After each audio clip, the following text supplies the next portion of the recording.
दोस्तों जय हिंद। स्वागत है आप सभी लोगों का इस वीडियो सीरीज़ में।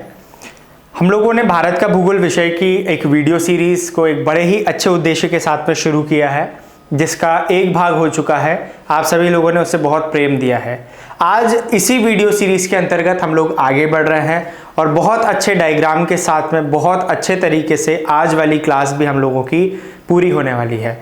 ज़्यादा लंबे वीडियो नहीं ले रहा हूँ। वीडियो जो है 35 से 40 मिनट, कोशिश ये रहती है 30 मिनट 35 मिनट में कवर कर दिए जाए, ताकि कॉन्सेप्ट भी आप लोगों के क्लियर हो जाएं और सारी चीज़ें अच्छे से हो। एक बार हम लोग पूरी रूपरेखा समझ लें। जैसा वापस एक बार बता दे रहा हूँ, 15 अगस्त से हम लोगों ने बैच की स्टार्टिंग करी है।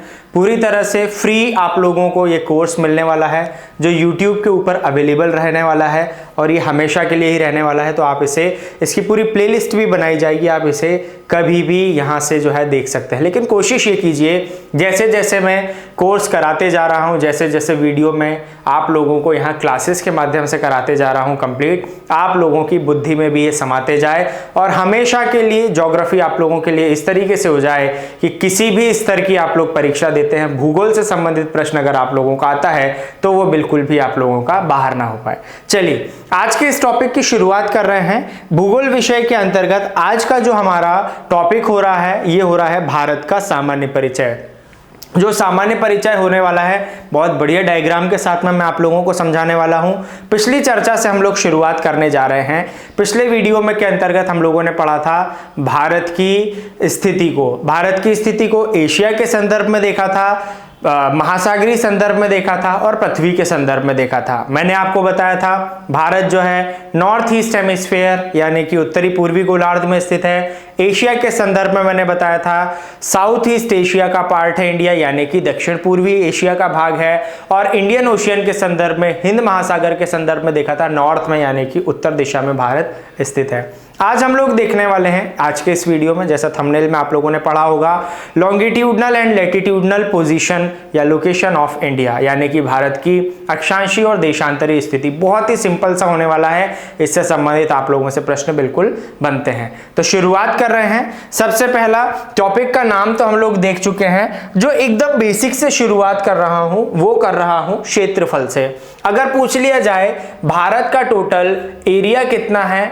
यानी कि भारत का कुल मिलाकर हमें क्षेत्रफल कितना देखने को मिलता है, तो क्षेत्रफल जान लीजिए, क्षेत्रफल हो रहा है 3287263 किलोमीटर स्क्वायर, यानी कि 32,87,263। इसे आप बच्चों जैसे 5 बार 10 बार 20 बार बोल सकते हैं। 32,87,263 32,87,263 ऐसे कई बार बोलेंगे, जबान पर एकदम आ जाएगा ये आंकड़ा और कभी भी आप लोगों का गलत नहीं होगा। 32,87,263 वर्ग किलोमीटर ये भारत का कुल मिलाकर क्षेत्रफल है। और ये जो क्षेत्रफल है इसे पूरी संरचना के अंतर्गत देखें। जैसा मैंने आप लोगों को पिछली रूपरेखा में बताया था कि हम लोग देखते हैं इस तरह से, मान लीजिए ये पृथ्वी हो रही है। पृथ्वी पर एक बहुत बड़ा भाग जो है वो महाद्वीपीय रूप में हम लोगों को मौजूद दिखता है, 7 महाद्वीप के रूप में जानते हैं। और ये 7 महाद्वीप का भूखंड नुमा जो क्षेत्र हो रहा है, सारे एरो एक तरफ में मिला दे रहा हूं येलो कलर में, ये भूखंड नुमा जो क्षेत्र हो रहा है अपने आप में कितना परसेंट हो रहा है, 29% हो रहा है। इस 29% को भूखंड वाला भाग है, बचा हुआ जो भाग है, बचा हुआ भाग कितना हो रहा है, ये बचा हुआ भाग जो है चारों तरफ हम लोगों को जल ही जल देखने को मिलता है। बचा हुआ जो भाग हो रहा है ये अपने आप में कितना परसेंट हो रहा है, 71%। दोनों को मिलाएंगे अपने आप में हो गया 100%। 29% जो भाग लिया है ये मैंने ठोस भूखंड लिया है, यानी लैंडफॉर्म की हम लोगों ने बात करी है। फिर इस लैंडफॉर्म को अपने आप में अगर हम लोग 100% में मानते हैं, अपने आप में कितना माना, 100%, तो ये 7 लार्जेस्ट कॉन्टिनेंट में हम लोग देख पाते हैं, 7 बड़े महाद्वीपों में जान पाते हैं। कौन कौन से, देखिए रूपरेखा, इससे आप लोगों के कॉन्सेप्ट क्लियर होंगे। 7 बड़े कौन कौन से भूखंड है भाई, तो 7 बड़े भूखंड में हम लोगों को देखने को मिलते हैं। एशिया हो जाता है, एशिया के अतिरिक्त हमें अफ्रीका देखने को मिलता है, हमें उत्तरी अमेरिका देखने को मिलता है, हमें उत्तरी अमेरिका के अलावा विश्व का क्षेत्रफल की दृष्टि से चौथा बड़ा महाद्वीप दक्षिण अमेरिका देखने को मिलता है। ठीक है, इसके अतिरिक्त हम लोग अंटार्कटिका को देख पाते हैं। अंटार्कटिका के अतिरिक्त हम लोग यूरोप को देख पाते हैं, और क्षेत्रफल की दृष्टि से विश्व का सबसे छोटा महाद्वीप है जिसे हम लोग ऑस्ट्रेलिया के रूप में जानते हैं। इनकी भूमि को अगर, ये जो मैंने येलो कलर में बनाए हुए हैं, ये 7 बड़े महाद्वीप हैं जो हम लोगों ने पिछले वीडियो में देखा है। गोले जरूर 6 होंगे, क्यों? क्योंकि एक ही भूखंड है यूरेशिया वाला, इस पर एशिया और यूरोप बसे हुए हैं। तो 2 महाद्वीप ये हो गए, तीसरा ऑस्ट्रेलिया, चौथा अंटार्कटिका, 5वां अफ्रीका, छठा साउथ अमेरिका एंड 7वां नॉर्थ अमेरिका। ये मैंने लाइन से एकदम क्षेत्रफल के अनुसार ये नाम मैंने लिख कर रखे हैं। अब अगर इसमें माने ये 7 को मिला दें तो भूखंड हो गया अपने आप में 100% भूखंड हो गया। और इन पे हम लोग देखते, मैंने बताया लगभग 200 देश हम लोगों को देखने को मिलते हैं। इन 7 महाद्वीपों पर 200 देश देखने को मिलते हैं।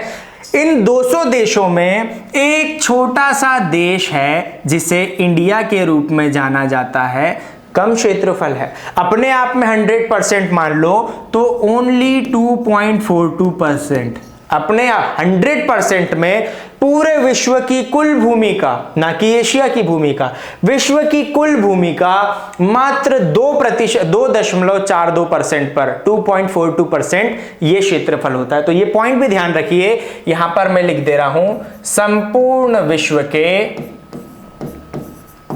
क्या लिखा मैंने? संपूर्ण विश्व के कुल क्षेत्रफल का 2.42%, ये हम लोगों ने जान लिया। एक प्रश्न यहां पर और बनता है, क्षेत्रफल तो देख लिया, क्षेत्रफल की दृष्टि से सर आपने बताया कि 200 देश हैं, तो 200 देशों में भारत का क्रम कौन सा होता है? तो यहां पर मैं आप लोगों को एक पॉइंट और लिखवाने जा रहा हूं। क्षेत्रफल की दृष्टि से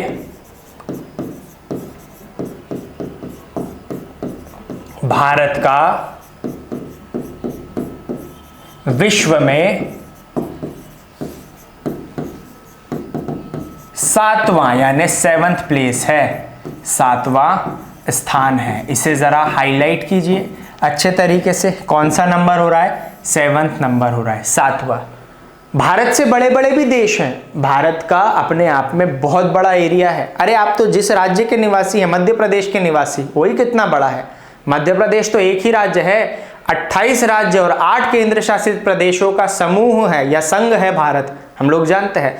भारत से बड़े बड़े भी देश हैं। विश्व के नक्शे को जब हम लोग देखते हैं तो कुछ इस तरह से हम लोगों को प्रतीत होता हुआ दिखाई देता है। इसमें बहुत सारे महाद्वीप देख रहे हैं, पिछले वीडियो में हम लोग चर्चा कर चुके हैं। हम लोग देख रहे हैं इसमें बड़े बड़े, अगर हम लोग नग्न आंखों से, सामान्य आंखों से महाद्वीप देश देखें तो हमें एक देखने को मिलता है रशिया, सबसे बड़ा देश। दूसरा देखने को मिलता है हमें कनाडा, विश्व का दूसरा बड़ा देश। तीसरा देखने को मिलता है हमें चाइना, ठीक है, विश्व का तीसरा बड़ा देश। चौथा देखने को मिलता है हमें संयुक्त राज्य America, United States of America. 5वां देखने को मिलता है हमें इस तरह से ब्राजील। छठा देखने को मिलता है ऑस्ट्रेलिया। अब आप बोलोगे सर ऑस्ट्रेलिया तो आपने अभी महाद्वीप लिखवाया, विश्व का एकमात्र ऐसा महाद्वीप है, महाद्वीप के ऊपर एकमात्र कंट्री है जिसे ऑस्ट्रेलिया के रूप में जानते हैं, या हम लोग कह सकते हैं विश्व का एकमात्र ऐसा देश है ऑस्ट्रेलिया जिसका नाम किसी महाद्वीप के आधार पर रखा है, ऐसा भी बोल सकते हो, कोई गलत वाली बात नहीं होगी। सबसे बड़ा रशिया, दूसरा हो गया कनाडा, तीसरा हो गया चाइना, चौथा हो गया यूनाइटेड स्टेट्स ऑफ अमेरिका, 5वां हो गया ब्राजील, छठा हो गया ऑस्ट्रेलिया और 7वां ये हो गया मेरा भारत महान, 7वें नंबर पर हो गया इंडिया। और जानना है 8वां जान लो, इससे ज्यादा मत जानना, 8वां हो गया अर्जेंटीना। ये तो यहां देख लिए, हमें ऐसे याद नहीं होते, हमारा मूल उद्देश्य क्या है? याद करना। तो यहां पर ये व्यवस्था भी कर रखी है मैंने आप लोगों की। इसमें समझिए किस तरीके से जिगजैग पैटर्न बनता है, इसे आप देखिए। यहां पर सबसे पहला जो देश बड़ा लिखा है, ये लिखा है रशिया। अब और रशिया लिखा है और यहां पर मैं क्या लिख दे रहा हूं? रूस। इसके पीछे कारण है, मैंने आप लोगों को इससे पहले बताया, ये एक भूखंड है जिसके ऊपर 2 महाद्वीप हैं। इसको इस तरह से मैं अगर अलग करूं तो यहां हमें देखने को मिलता है एशिया और ये वाला पार्ट होता है यूरोप, लेकिन अपने आप में ये मिला हुआ है। अपने आप में एक ही भूखंड का पार्ट है। आप इस मैप में देख सकते हैं। यहां पर हमें क्या करना होगा, इस तरह से एक काल्पनिक रेखा या एक प्राकृतिक रेखा जो है हम लोगों को खींचनी होती है। बस ये अलग हो गया, ये वाला पार्ट हो गया एशिया का, ये वाला पार्ट हो गया यूरोप का। देख लीजिए अब ये यहां से इसके ऊपर वाला ये जो पार्ट हो रहा है ये क्या कहलाएगा, ये यूरोप हो गया। इसे क्या कह देंगे, इसे हम लोग कह देंगे यूरोप, और इसे हम लोग क्या कह देंगे, इसे हम लोग कह देंगे एशिया। अब हम यहाँ क्या कह रहे हैं, ये हो गया रशिया, ये कंट्री हो गई रशिया। तो अब इसे समझिए, ये वाला पार्ट जो हो रहा है इसको हम लोग कहते हैं साइबेरिया। ये येलो कलर का जितना पार्ट दिख रहा है इसको कहते हैं रशिया। एशिया वाला जो पार्ट होता है इसे हम लोग क्या कहते हैं, साइबेरिया। यहां पर समझिए साइबेरिया, और इसे कहते हैं हम लोग रूस। इसे हम लोग क्या कहते हैं, इसे हम लोग कहते हैं रूस। ये हो गया साइबेरिया, ये हो गया रूस। सेना वगैरह पूरी किसकी खड़ी हुई है, रूस की ही खड़ी हुई है। सामान्य भाषा में हम लोग इसको क्या कहते हैं, हम लोग रूसी कहते हैं। अरे ये ठीक उसी प्रकार से है जैसे इंडिया के पड़ोस में यहाँ पर तिब्बत देखने को मिलता है, लेकिन हम लोग क्या बोलते हैं, चाइना ही बोलते हैं। ठीक वही कॉन्सेप्ट है, हम लोग बोलते गलत हैं। इसको हम लोगों को बोलना चाहिए, सही प्रोनाउंसिएशन होना चाहिए। विश्व का सबसे बड़ा देश कौन सा हो रहा है, वो हो रहा है साइबेरिया, लेकिन स्थानीय तौर पर साइबेरिया बोल रहे हैं। मूल नाम क्या है, रूस। रूस का ही तो क्षेत्रफल है, तो रूस बोलता, बोले भाई पूरा मेरा ही क्षेत्रफल है, तो मुझे पूरा आप काउंट करो रूस के रूप में ही। रूस देखा जाए तो वास्तविकता में यूरोप में है, लेकिन उसी का पूरा क्षेत्र है, रूस नाम की ही कंट्री है, तो वो बोलता है विश्व का सबसे बड़ा देश कौन सा हो गया, रूस। तो आप लोगों को ये ध्यान रखिए, रूस हो गया, ये एशियन कंट्री हो गई। रूस कहां पर हो गया, तो ये आप ध्यान रखिए, एशिया में हो गया। ठीक, ये रूस कहां पर हो गया, एशिया में हो गया। चलो इसको लिखकर अभी महासागर का महाद्वीप का नाम लिखकर कंफ्यूज नहीं करना चाहूंगा। रूस हो गया, उसके बाद में हम लोगों को देखने को मिलता है, यहां पर आता है कनाडा, फिर आता है चाइना, चीन, उसके बाद में आता है संयुक्त राज्य अमेरिका। ठीक है, उसके बाद में क्या देखने को मिलता है, उसके बाद में बताया ब्राजील आता है, उसके बाद में क्या देखने को मिलता है, ऑस्ट्रेलिया देखने को मिलता है। देखो यहां से एक बहुत मेन कॉन्सेप्ट क्लियर होने वाला है। और उसके बाद तो भाई मेरा देश है, हमारा देश है, जिसे हम लोग किस रूप में जानते हैं, हम लोग इसे भारत के रूप में जानते हैं। तो हम लोगों ने इस तरह से लिख दिया भारत है। इसके बाद में जिगजैग पैटर्न बन रहा है पूरा का पूरा। आप देखिए, रूस, कनाडा, चीन, अमेरिका, ब्राजील, ऑस्ट्रेलिया, इंडिया। आ रही बात समझ में, पहला रूस, दूसरा कनाडा, तीसरा चाइना, चौथा संयुक्त राज्य अमेरिका, पांचवा ब्राजील, छठा ऑस्ट्रेलिया, सातवां इंडिया। आशा करता हूं इतना समझ में आया। चलो ये तो समझ लिया। एक और कॉन्सेप्ट यहां मैं आप लोगों का क्लियर करूं, इसे देखकर आप लोगों को और मजा आएगा। यहां पर ये जो 3 कंट्री बताई ना मैंने आप लोगों को, ये एक ही कॉन्टिनेंट के ऊपर है। ये कॉन्टिनेंट कौन सा है, ये कॉन्टिनेंट हो रहा है एशिया। ये वाला कौन सा कॉन्टिनेंट हो गया, एशिया। यहां पर मैं यहां पर और एक आप लोगों को बताना चाह रहा हूं, ये भी एक ही कॉन्टिनेंट हो रहा है। इस कॉन्टिनेंट को क्या कह दिया, इसको कह दिया हम लोगों ने नॉर्थ अमेरिका। आ गई बात समझ में, ये एक अलग कॉन्टिनेंट हो रहा है। इस कॉन्टिनेंट को किस रूप में जाना, इसे हम लोगों ने जाना है साउथ अमेरिका के रूप में। ये एक अलग कॉन्टिनेंट हो रहा है भाई, ये वाला एक अलग कॉन्टिनेंट हो गया। इसे हम लोगों ने किस रूप में जाना, इसे तो हम लोगों ने ऑस्ट्रेलिया के रूप में ही जाना है। ये देख लिया। अब देखो जरा, विश्व की सबसे बड़ी कंट्री कौन सी हो गई, हम लोग जानते हैं, हो गई रूस, दूसरी कनाडा, तीसरी चाइना, चौथी संयुक्त राज्य अमेरिका, पांचवी ब्राजील, छठी ऑस्ट्रेलिया और सातवीं भारत। भारत का क्षेत्रफल में 7वां बड़ा देश है, लेकिन जानकर खुशी होगी एशिया की दृष्टि से देखा जाए तो क्षेत्रफल के मामले में तीसरे नंबर पर आ रहा है। एशिया में देखा जाए तो कौन सा, पहला रूस हो गया, दूसरा चीन हो गया, तीसरा भारत हो गया। एक पॉइंट और यहां पर क्लियर हो गया। ये ब्लैंक मैप है, इसमें आप लोग प्रैक्टिस कर सकते हैं। तो यहां पर मैंने लिखा क्षेत्रफल की दृष्टि से भारत का विश्व में कौन सा स्थान आ रहा है, तो 7वां स्थान आ रहा है। क्रम लिख दूं, एक बार बढ़िया से नोट्स प्रिपेयर कर लेंगे आप। यहां पर क्रम लिख दे रहा हूं। पहला हो जा रहा है भाई हमारा रूस, ठीक है। दूसरा कौन सा हो जा रहा है, तो दूसरा हो जा रहा है कनाडा, ठीक है। तीसरा कौन सा हो जा रहा है, तीसरा हो रहा है भाई हमारा चीन। फिर चौथा कौन सा हो जा रहा है, इसको हटा रहा हूं अब यहां से मैं। चौथा कौन सा हो जा रहा है, चौथा हो जा रहा है अगेन संयुक्त राज्य अमेरिका, ठीक है। फिर इसके अलावा कौन सा हो जा रहा है, तो इसके अतिरिक्त हम लोगों को देखने को मिला है ब्राज़ील, ठीक। उसके अलावा ऑस्ट्रेलिया, और फिर इसके अलावा जो हमें देखने को मिला है वो हमें क्या देखने को मिला है, भारत। आ गई बात समझ में? इतना आशा करता हूँ अच्छे तरीके से आप लोग समझ पाए हैं। ये चीज़ हम लोगों ने देख ली। अब यहाँ पर देख लीजिए, यहाँ पर ये पूरा एकदम क्रम लिखा है। एशिया के संदर्भ में देखा जाए तो सबसे बड़ा कौन सा हो गया? सबसे बड़ा हो गया रूस, दूसरा हो गया चीन और तीसरा हो गया भारत। तो एक पॉइंट यहाँ पर और निकल कर आ गया कि एशिया का तीसरा बड़ा देश कौन हो गया है? तो भाई भारत हो गया, ठीक है। कैसे? क्रमशः रूस एवं चीन के बाद में। ये आप लोगों को ध्यान रखना है, ऐसे प्रॉपर लिखते चलिए। ये चीज हो गई। चलिए, ये तो हम लोगों ने मान लिया, क्षेत्रफल तो हम लोगों ने मान लिया। एक छोटा सा पॉइंट और यहां पर कवर कर ले रहा हूं, और ये हो रहा है जनसंख्या। 2011 की अगर जनगणना हम लोग देख लें, 2011 का जो हमारे यहाँ सेंसस हुआ है उसके अनुसार हम लोग बताते हैं तकरीबन 121 करोड़ हमारे यहाँ पर पॉपुलेशन है। 121 करोड़ हमारे यहाँ पर जो है जनसंख्या है। तो यहां पर मैं क्या बता रहा हूं आप लोगों को कि 121 करोड़ आसपास जो है, इसके आसपास हमें जनसंख्या देखने को मिलती। अभी कोई आंकड़ा नहीं बता सकते हैं, मोदी जी के भाषणों में ही सुना था, कभी 130 करोड़, फिर 135 करोड़, अब 140 करोड़ सुनने लगे हैं। जब तक जनगणना नहीं हो जाती, सटीक आंकड़े नहीं आ जाते, तब तक हमारा 2011 का ही आंकड़ा मान्य होगा। अच्छा, ये 121 करोड़ है, लेकिन इसके अलावा मैं आप लोगों को बता दूं कि जनसंख्या में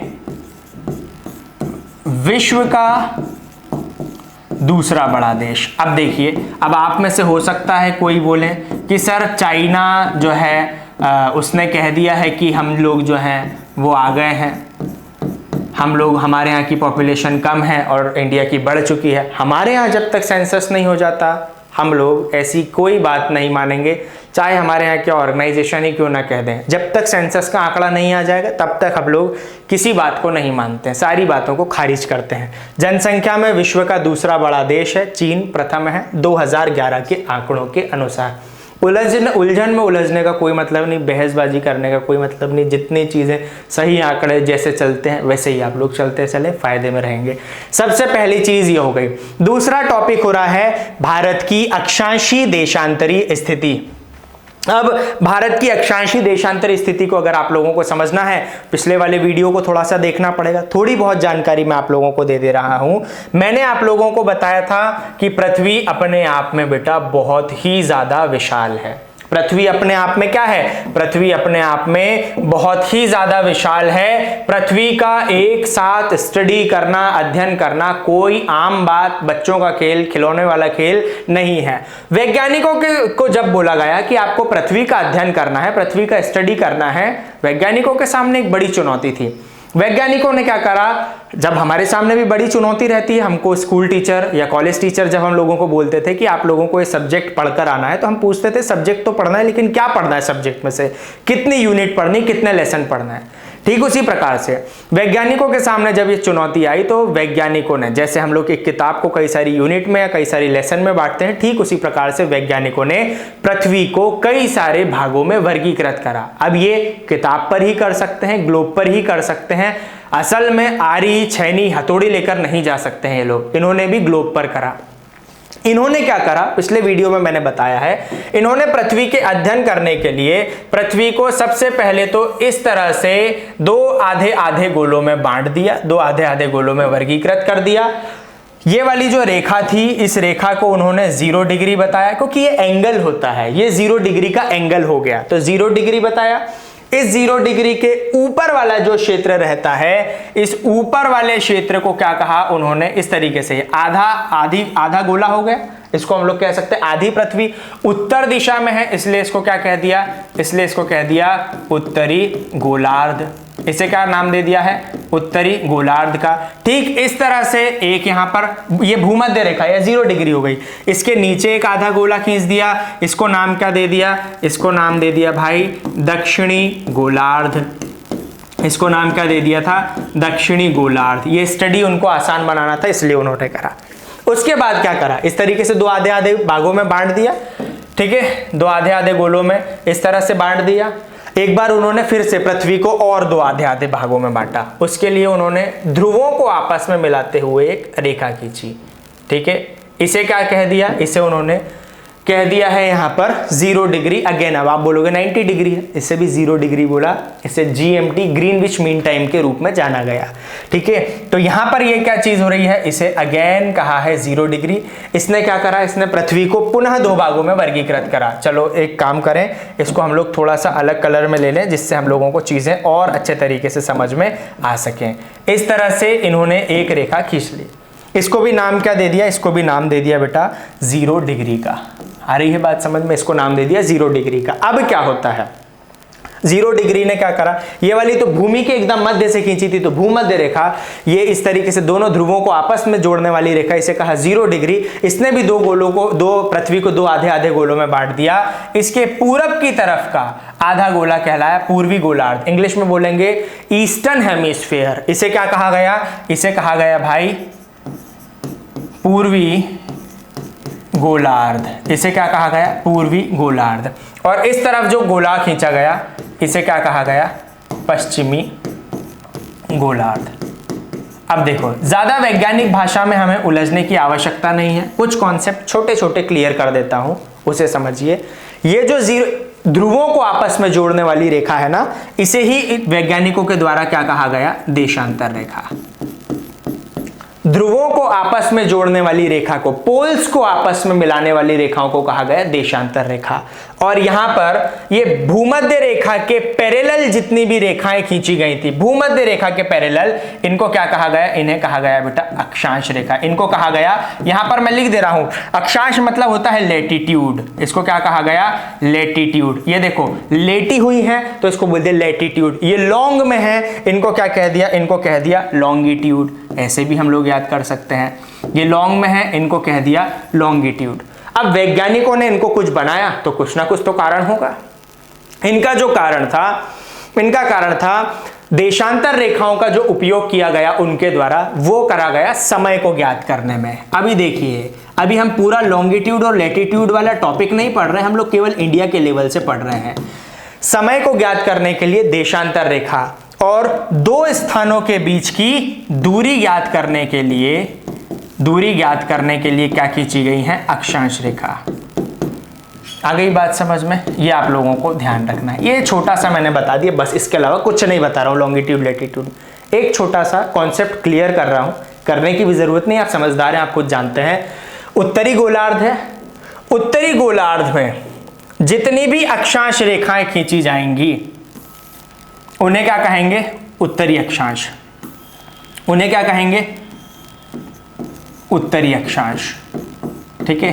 भारत कहां पर है, भारत उत्तरी गोलार्ध में है, सभी जानते हो अच्छे तरीके से। हमारा देश यहां पर है, तो इंडिया से गुजरने वाले जितने भी अक्षांश या जितनी भी लैटिट्यूड रहेंगी, ये नॉर्दर्न लैटिट्यूड रहेंगी, ये ध्यान रखना। भारत से हमेशा उत्तरी अक्षांश, क्योंकि ये उत्तरी गोलार्ध में है भाई, उत्तरी गोलार्ध देख लो यहां पर, उत्तरी गोलार्ध, तो भारत से कौन सी गुजरेंगी, उत्तरी अक्षांश। ठीक उसी तरह से अगर बात करें, ये उत्तरी और जितनी दक्षिण में खींची जाएंगी उन्हें दक्षिणी अक्षांश कहेंगे, ये ध्यान रखना। ठीक इसी प्रकार से ये पृथ्वी है, यहां पर समझिए ऐसी, इनको क्या कहा, ध्रुवों को आपस में जोड़ने वाली रेखाओं को देशांतर रेखा। वो समस्त देशांतर 360 है लगभग, वो समस्त देशांतर जो पूर्वी गोलार्ध से गुजरती हैं उसे हम लोग क्या कहेंगे, उसे हम लोग कहेंगे बेटा पूर्वी देशांतर। इसे हम लोग क्या कहेंगे, पूर्वी देशांतर। अब बेटा हम लोग जानते हैं भारत किस गोलार्ध में स्थित है, भारत पूर्वी गोलार्ध में स्थित है। कल ही तो मैंने आप लोगों को बताया था, दोनों कॉन्सेप्ट क्लियर करे थे। भारत ओवरऑल उत्तर पूर्वी गोलार्ध में स्थित है। पिछले वीडियो में देखिए, अगर नहीं समझ में आ रहा तो पहले वहां से कॉन्सेप्ट क्लियर कीजिए, बहुत अच्छे से समझ में आएगा। भारत उत्तरी गोलार्ध में है भूमध्य रेखा के संदर्भ में, और ये मानक समय रेखा जिसे हम लोग बोलते हैं ग्रीनविच मीन टाइम, इसके संदर्भ में पूर्वी गोलार्ध में है। भारत से जितने भी देशांतर गुजरेंगे वो पूर्वी देशांतर ही गुजरेंगे, और यहां पर ये जितने भी अक्षांश गुजरेंगे उत्तरी अक्षांश ही गुजरेंगे।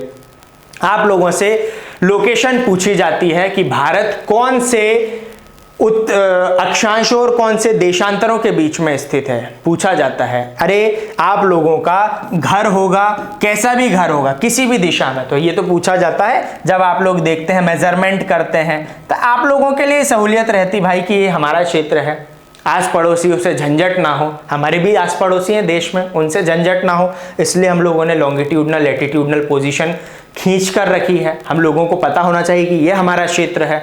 और भी बहुत सारी चीजें होती हैं जिसके लिए पृथ्वी के ऊपर ही लॉन्गिट्यूडनल लैटिट्यूडनल लोकेशन जो है वो है। ये एक अलग टॉपिक है, बहुत ही गहरा, बहुत ही गहनतम टॉपिक है। मैंने आप लोगों को इजी वे में अभी आप लोगों को यहाँ पर बताने की कोशिश करी है। चलिए अभी आप केवल ये समझिए, देशांतर पूछा जाएगा तो भारत से केवल पूर्वी देशांतर गुजरेंगे और भारत से केवल उत्तरी अक्षांश गुजरेंगे, ये आप ध्यान रखिए।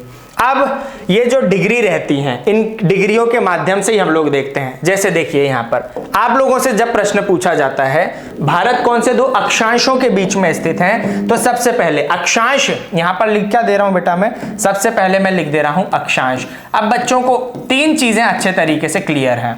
अक्षांश यानी इसको क्या बोलते हैं, लैटिट्यूड। तीन चीजें सबसे पहले बच्चों को बहुत अच्छे से क्लियर है कि भारत से केवल और केवल कौन से अक्षांश गुजरेंगे, उत्तरी अक्षांश। इसका रीजन बेसिक सा नॉर्मल है, भारत उत्तरी गोलार्ध में, इसलिए सारे उत्तरी अक्षांश गुजरेंगे, ये हमें पता है, उत्तरी अक्षांश गुजरेंगे। पहली चीज ये चीज हुई।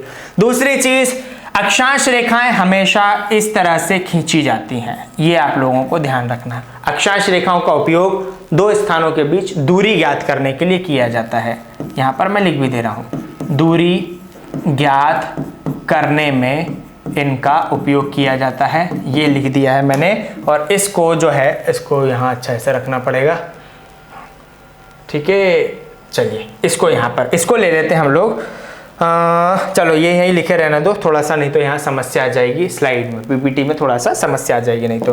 अब तो केवल हम लोग एक ही चीज देखते हैं, अक्षांश रेखा अभी हाल मैंने आप लोगों को बताया इस तरह से गुजरेंगी। देखो अब ये कहां पर, जहां एकदम उत्तरी और एकदम दक्षिणी कोना वहीं खींचे जाएंगे और वहीं से क्वेश्चन पूछा जाता है, उसके अलावा कुछ आप लोगों से नहीं पूछा जाना है।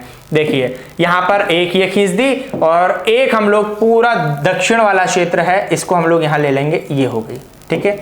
एक यहां खींच दी, एक यहां, यही है, ये भारत का सबसे उत्तरतम बिंदु है और ये भारत का सबसे दक्षिणतम बिंदु है। अब अभी नहीं चर्चा करना सर ग्रेट निकोबार दक्षिणतम बिंदु, उस पर भी आएंगे, अभी तो आप यहां देखते चलिए यहां पर हम लोगों को कितना देखने को मिल रहा है बेटा, यहां जो हम लोग देखते हैं अक्षांश में डिग्री में ये होता है 8 डिग्री 4 उत्तरी अक्षांश, इंग्लिश में बोल देंगे 8 डिग्री 4 नॉर्दर्न लैटिट्यूड। अब आप बोलोगे सर ये तो दक्षिण में है, ये तो भारत का दक्षिण है, तो बेटा भारत के दक्षिण में, भारत के संदर्भ में अक्षांश रेखा नहीं खींची गई है, अक्षांश रेखा खींची गई है भूमध्य रेखा के संदर्भ में। भूमध्य रेखा से तो उत्तर में है ना, और भूमध्य रेखा के उत्तर के सारे अक्षांश कौन से कहलाए, उत्तरी अक्षांश, इसलिए इसे हम लोग क्या कहेंगे, उत्तरी अक्षांश। 8 डिग्री 4 उत्तरी अक्षांश।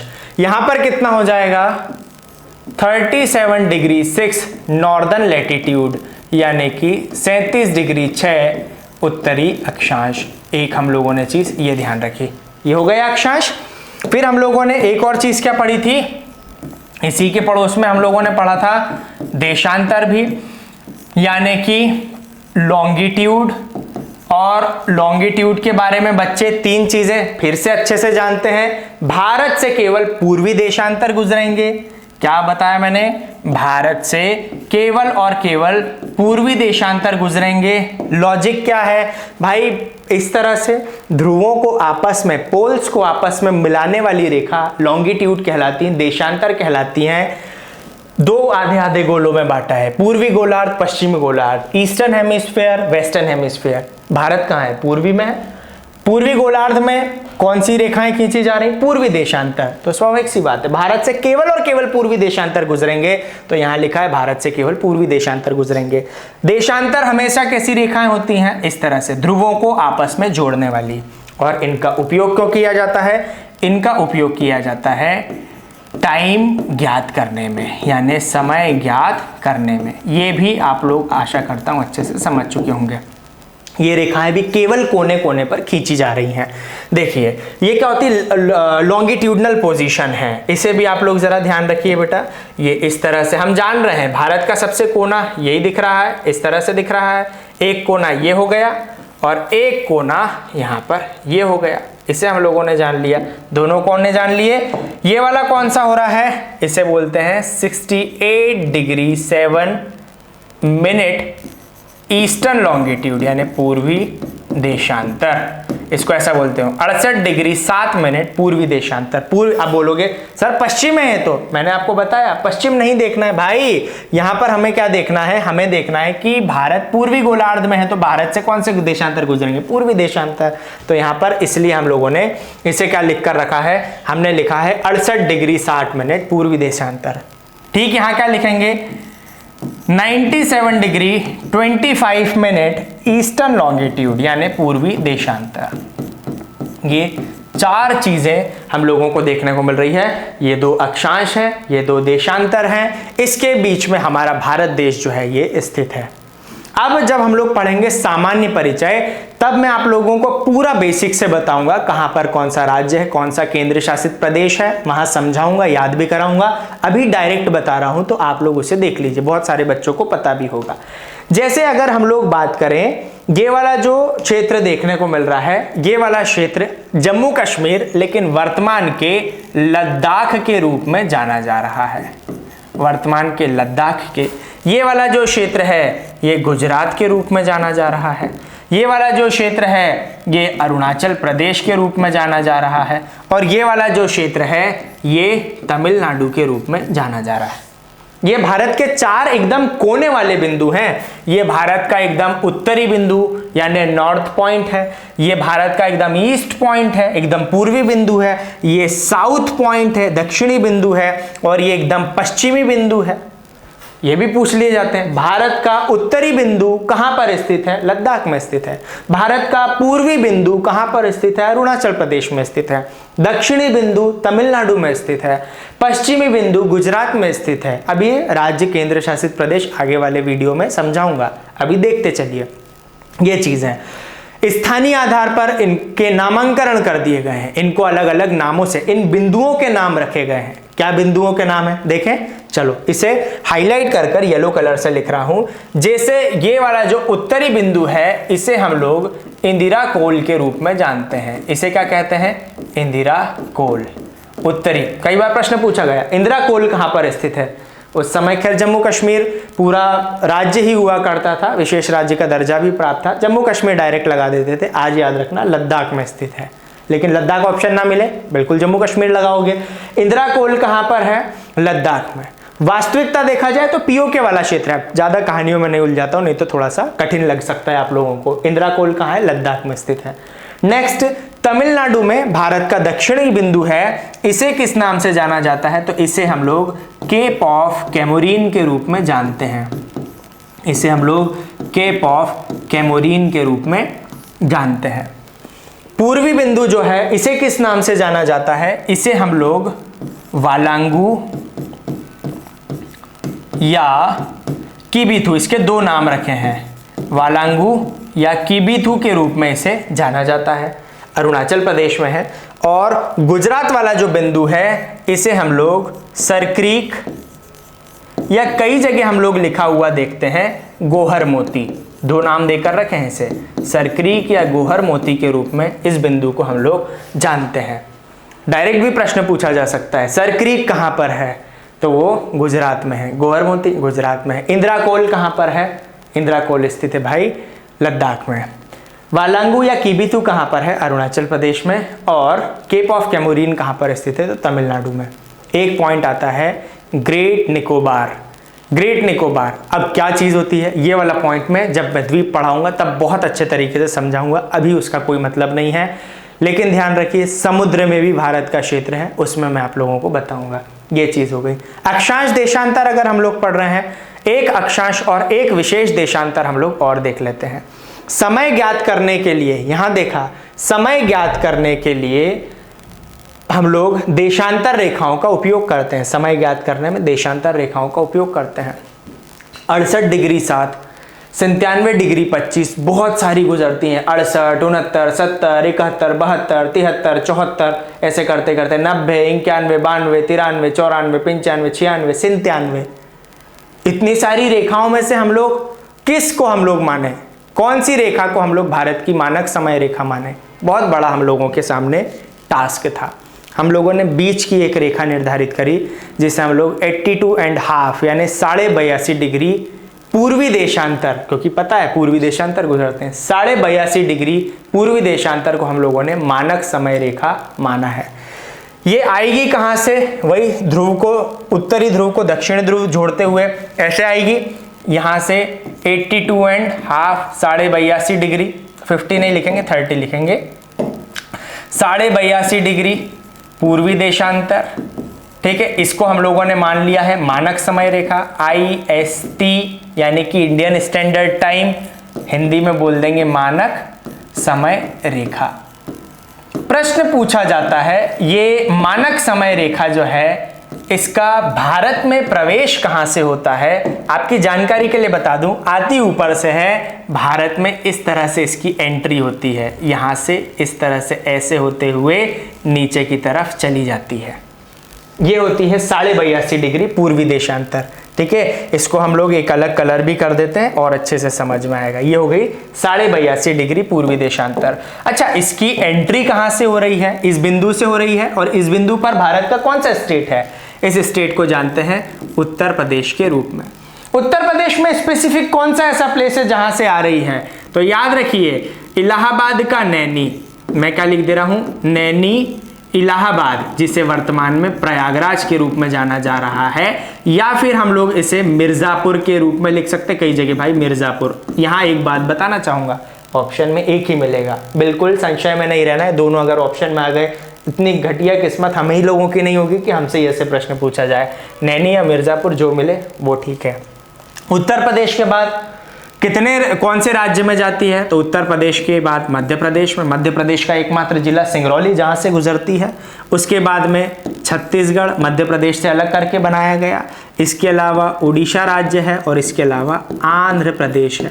कुल मिलाकर भारतीय मानक समय रेखा जो है ये 5 राज्यों से गुजरती है। लिख दे रहा हूं मैं, 5 भारतीय राज्यों से गुजरती है। ये बिंदु भी आप लोग ध्यान रख सकते हैं। कौन कौन से 5 भारतीय राज्य हैं? उत्तर प्रदेश, मध्य प्रदेश, छत्तीसगढ़, उड़ीसा और आंध्र प्रदेश। ये ध्यान रख सकते हैं। ये कौन सी हो गई रेखा? आप लोगों के लिए बता दी मैंने, भारतीय मानक समय रेखा। ये एक बेहद अति महत्वपूर्ण देशांतर रेखा है। अगर हम लोग बात करें समय की शुरुआत कहां से होती है, तो याद रखिए समय की शुरुआत होती है ये 0 डिग्री से। ये लंदन में बसा हुआ है। ये कहां पर है? तो ये लंदन में बसा हुआ, ये लंदन से ये रेखा गुजरती है। टेम्स नदी के तट से, थेम्स भी बोलते हैं कई जगह, वहां से ये रेखा गुजरती है। उसके बाद में यहां पर इस तरह से टाइम बढ़ते चले जाता है। मान लो यहां पर 1 बज रही है तो इधर 2 बजेगी, इधर 3 बजेगी, इधर 4 बजेगी, इधर 5 बजेगी, इधर 6 बजेगी। इस तरफ जब आते हैं तो टाइम बढ़ता चला जाता है। क्यों? पृथ्वी पश्चिम से पूर्व की ओर घूर रही है। आप उस चीज को भी छोड़िए, आप तो ध्यान रखिए इस तरफ से जब इधर की तरफ हम लोग बढ़ते हैं तो टाइम में हम लोगों को वृद्धि ही देखने को मिलती है। कारण बता दूंगा अभी आप देखते चलिए। 0 से इधर आ रहे हैं, टाइम में क्या होने चलेगा? प्लस होता हुआ चलेगा। आप यहाँ पर ध्यान रखिए। अरे ऐसे भी तो लिखते हैं, हम कोई भी चीज देखते हैं, मान लीजिए स्केल है तो यहाँ पर हम लोग ये प्लस प्लस देखते हैं कि नहीं देखते हैं, और इधर क्या देखते हैं? माइनस माइनस देखते हैं ना। ऐसे भी याद कर सकते हो। यहाँ पर समय बढ़ता है, यहाँ पर समय घटता है, कम होता है।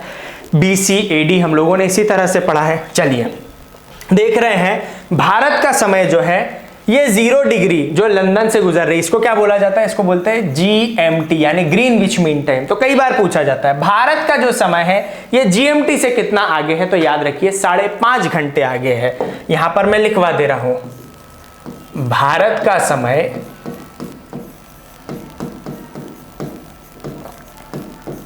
GMT से 5.5 है ना, 5 बोल दिया मैंने शायद, 5.5 घंटे आगे है। ये आप लोगों को ध्यान रखना है। 5.5 घंटे कैसे आगे है वो भी मैं बताता हूँ। कोई भी दो देशांतर आप लोग लेंगे ना, एक देशांतर ये है, एक देशांतर ये है, इनके बीच में 4 मिनट का अंतर रहता है। कितने मिनट का? 4 मिनट का। कोई भी दो देशांतर ले लो, 0 से शुरू करोगे तो हमारा कौन सा हो रहा है? हमारा हो रहा है 82.5। इसमें जरा मल्टीप्लाई तो करो, 4 दूनी 8, 8 चौक 32, 328 तो ये हो गए। अब हम लोग क्या बोल रहे हैं? दो अक्षांशों के बीच में कितने मिनट का अंतर हो रहा है? 4 मिनट का अंतर हो रहा है। इस बात को हम लोग ऐसे समझ सकते हैं। तो यहां पर ये 30 का कितना हो जा रहा है? 60 मिनट का हम लोग देखते हैं। 60 मिनट का हम लोगों को देखने को मिलता है, 60 मिनट का 1 घंटा। तो ये 30 क्या है? ये मिनट है। 82 एंड 30, 82.5 डिग्री, 82 और 30, तो ये 30 क्या है? 82.5। 82 डिग्री 30 मिनट मैंने बोला ना, 97 डिग्री 25 मिनट ऐसे ही बोलते आ रहा हूं। तो यहां क्या बोलोगे? 82 डिग्री 30 मिनट। 30 मिनट क्या हो रहा है? 30 मिनट समझ पा रहे हो? 30 मिनट, ये जो 30 हो रहा है इसके बीच में ये क्या हो रहा है? देशांतर हो रहा है। इसको हम लोग क्या देख लेंगे? यहां पर मान लीजिए इस तरह से एक देशांतर ये है, एक देशांतर ये है, इसके बीच में कितना हो रहा है? यहां पर हम लोग बोल रहे हैं 60। क्या बोल रहे हैं हम लोग? 60 का आंकड़ा हम लोगों को देखने को मिल रहा है। तो हम यहां पर बोल रहे हैं कि केवल आधा, आप इसको आधा मान लीजिए। मतलब यहां पर क्या बोल सकते हैं आप? 2 मिनट। यहां पर हो गए हैं कुल मिलाकर 330 मिनट। 330 मिनट, और 330 मिनट को कन्वर्ट कर लीजिए। 330 मिनट को जरा 60 से भाग तो दीजिए, क्या आएगा? वही आएगा 5.5। 3 दूनी 6, 3 एकम 3, 11/2, मतलब क्या हो जाएगा? 5.5 घंटे। वही चीज मैंने लिखी है, 5.5 घंटे आगे है। एक चीज आपको ये ध्यान रखनी है। दूसरा देखने को मिलता है, एक प्रमुख अक्षांश और गुजरता है, लैटिट्यूड गुजरता है कुछ इस तरह से, ये देश के मध्य से गुजरता है। इस लैटिट्यूड को हम लोग क्या नाम दे सकते हैं? इसे ग्रीन कलर करता हूं, इसे 23.5 यानी कि 23.5 डिग्री, इसे क्या कहते हैं? 23.5 डिग्री उत्तरी अक्षांश। अब उत्तरी अक्षांश क्यों कहा है ये बताने की जरूरत नहीं, अच्छे से हम लोग जानते हैं। इसे ही हम लोग ट्रॉपिक ऑफ कैंसर या कर्क रेखा के रूप में जानते हैं। ये कर्क रेखा कितने भारतीय राज्यों से गुजरती है? तो ये 8 राज्यों से गुजरती है। कौन कौन से 8 राज्य? पश्चिम से पूर्व की तरफ जब हम लोग चलते हैं तो हमें क्या देखने को मिलता है? फर्स्ट होता है गुजरात, सेकंड होता है राजस्थान, थर्ड होता है मध्य प्रदेश, उसके बाद में आता है छत्तीसगढ़, इसके बाद में हम लोगों को देखने को मिलता है झारखंड, झारखंड के अतिरिक्त हम देखते हैं वेस्ट बंगाल, वेस्ट बंगाल के बाद में त्रिपुरा, एंड त्रिपुरा के बाद में आता है मिजोरम। 1 2 3 4 5 6 7 8 राज्य देखने को मिलते हैं लाइन से। देखो यहाँ बताऊं, ये सारी लोकेशन याद करेंगे अभी। गुजरात, राजस्थान, मध्य प्रदेश, छत्तीसगढ़, झारखंड, वेस्ट बंगाल, ये त्रिपुरा, ये मिजोरम, ये हो जाता है। यहाँ से ये रेखाएं जो है ये गुजरती हैं। 8 राज्य हो गए हैं कुल मिलाकर, ये ध्यान रखेंगे आप लोग। इन 8 राज्यों में एकमात्र राज्य छत्तीसगढ़ है जहां पर ये दोनों रेखाएं एक दूसरे को क्रॉस करती हैं। यहां पर नोट कर कर लिख लेंगे, हाईलाइट कर कर लिख रहा हूं, लास्ट पॉइंट है आज का, नोट कर कर लिख रहा हूं कि IST एवं कर्क रेखा, इंडियन स्टैंडर्ड टाइम यानी भारतीय मानक समय रेखा, और कर्क रेखा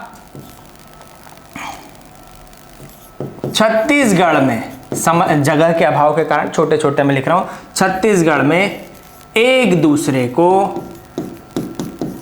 पार करती हैं, एक दूसरे को क्रॉस कर रही हैं। कई बार प्रश्न पूछ लिया जाए एक एडवांस लेवल का, कर्क रेखा की सबसे ज्यादा लंबाई कहां पर है? याद रखोगे मध्य प्रदेश में। मध्य प्रदेश ऐसे में बहुत चौड़ाई में फैला हुआ है। आ रही बात समझ में? और अगर पूछ लिया जाए सबसे कम लंबाई कहां पर है? त्रिपुरा में। कहीं पर भी किलोमीटर में नहीं मिलेगी, लेकिन ये फिर भी जो है कई बार आप लोगों से पूछ लिया जाता है। तो यहां पर इस वीडियो के माध्यम से आशा करता हूं, हाँ ज़्यादा समय हुआ नहीं है, आशा करता हूं कम समय में मैंने आप लोगों को ज़्यादा जानकारी और विस्तृत जानकारी दे दी है। सभी लोग इसे प्रॉपर वे में बढ़िया तरीके से नोट्स बनाते हुए लिखते चलिए। अगर आवश्यकता लग रही है कि सर ये वाली पीपीटी हम लोगों को मिल जाएगी क्या, डिस्क्रिप्शन में टेलीग्राम जो चैनल है उसकी लिंक दी हुई है, वहां से आप इन पीपीटी को प्राप्त कर सकते हैं। उद्देश्य मेरा केवल एक है, बढ़िया तरीके के नोट्स बनाते चलिए। जैसे जैसे मेरा कोर्स कंप्लीट होते जा रहा है, साथ साथ आपकी बुद्धि में भी इसे उतारते चलिए। मिलते हैं हम लोग अगले वीडियो में। धन्यवाद।